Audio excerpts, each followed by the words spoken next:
নমস্কাৰ জমা কামাখ্যা মই তন্ত্ৰগুৰু শ্ৰী দিব্যশাস্ত্ৰী মোৰ ইউটিউব চেনেল সকলক স্বাগতম জনাই আছোঁ।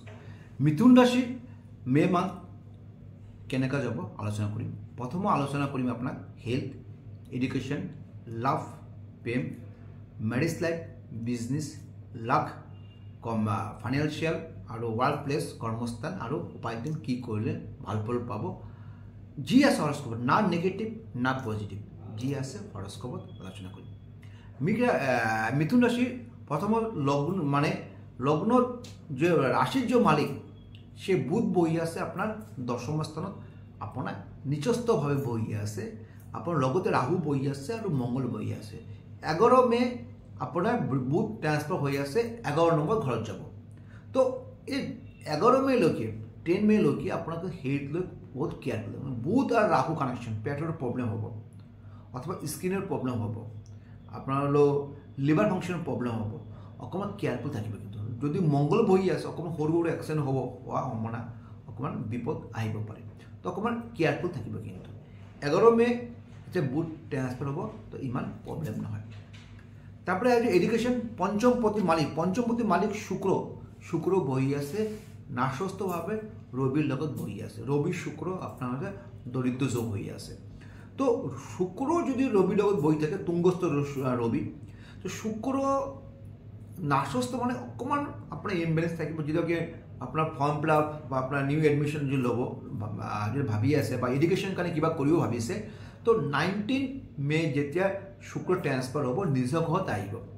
19 মে পৰা আপোনাৰ কিন্তু আপোনাৰ 31 মে লৈকে আপুনি যিকোনো এডুকেশনেৰ কাৰণে শুভ কাম কৰিব পাৰে। ও 19 মেৰ আগতে কিন্তু অকমান ইমবেলেন্স থাকিব, আপোনাৰ প্ৰব্লেম ফেচ কৰিব লাগিব, আহা অনুযায়ী নহয় প্ৰব্লেমবিলাক। তো লাভ আহি যায়। লাভৰ মালিক হ'ল পঞ্চমপতি শুক্ৰৰ লগত ৰবি শুক্ৰ কানেকশ্যন। রবি শুক্র কানেকশন মানে আপনার দরিদ্র যোগ হয়ে আছে।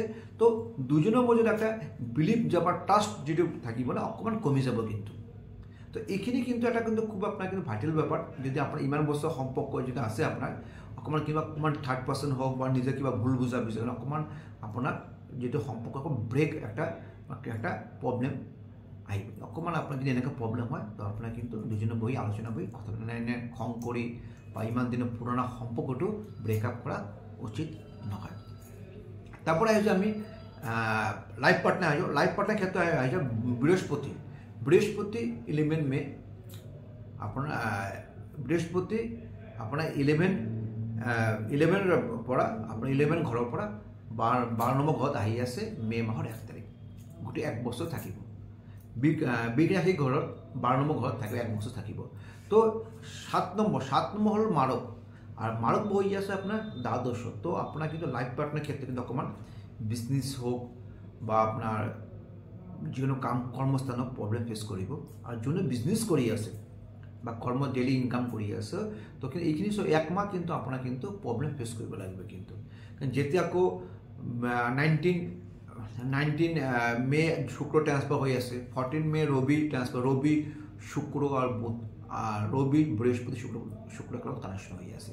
তো এইখিনি সময় কিন্তু আপনার কিন্তু বিজনেস ক্ষেত্রে অথবা বিগ অ্যামাউন্ট মানি লসেস হওয়া সম্ভাবনা খুব বেশি। কিন্তু ইনভেস্ট কৰিব লাগে অকমান ভাবি চিন্তা কৰি আপনি বিজনেস ইনভেস্ট কৰিব, নহলে কিন্তু এই মাহ কিন্তু আপনার কিন্তু প্রবলেম মানে লাইফ পার্টনারগত হেলথ ইস্যু থাকিব এই মাহ। কারণ রবি শুক্র কানেকশনে আপনার কিডনি রিলেটেড প্রবলেম, বিপি, তারপর লিভার ফাংশন এগুলো হওয়ার চান্স বেশি থাকিব। তো এই মাহটো কেয়ারফুল থাকিব। সেকেন্ড আহিছো আমি ভাগ্যস্থান আহিছো। ভাগ্যস্থানের মালিক হল 9 হাউসের মালিক শনি নিজের ঘর বহি আছে। শনি ভাগ্যস্পতি ভাগ্যস্থানে যদি বহি থাকে তাহলে কিন্তু এই মাহ কিন্তু আপনার লাক সাপোর্ট করব। আপনার কর্মক্ষেত্রে বিশেষ করে লাক সাপোর্ট করব। কর্মক্ষেত্রে কিন্তু আপনার কিন্তু চেঞ্জিং আহিব বা আপনার যদি বস যদি আপনার ইমান দিন বেয়া পাই আছে বসের সম্পর্কটা ভালো হব। তো লাক সাপোর্ট করব। তো আপনি ইনভেস্টমেন্ট কৰিব পাৰে। বিজনেস ক্ষেত্রে বেয়া হ'ব বাট আপনি কিন্তু লাক কিন্তু সাপোর্ট করে লাকের হয়ে কিন্তু আপনি ওলাই যাব, ইনভেস্ট কৰিব পাৰে। আর 10 হাউস কর্মস্থানের মালিক হল বৃহস্পতি বহি আছে দ্বাদশত, কিন্তু দশম স্থানে বহি আছে রাহু মঙ্গল বুধ। তো মিথুন রাশির কারণে কিন্তু আপনার কিন্তু এই মাহটা কিন্তু অকমান ওয়ার্ক প্লেসত লাক ভাল, কিন্তু কর্মস্থানে কিন্তু বহুত হার্ড ওয়ার্ক কৰিব লাগিব। কৰ্মস্থান আননেসেসাৰি এনিমি আহিব।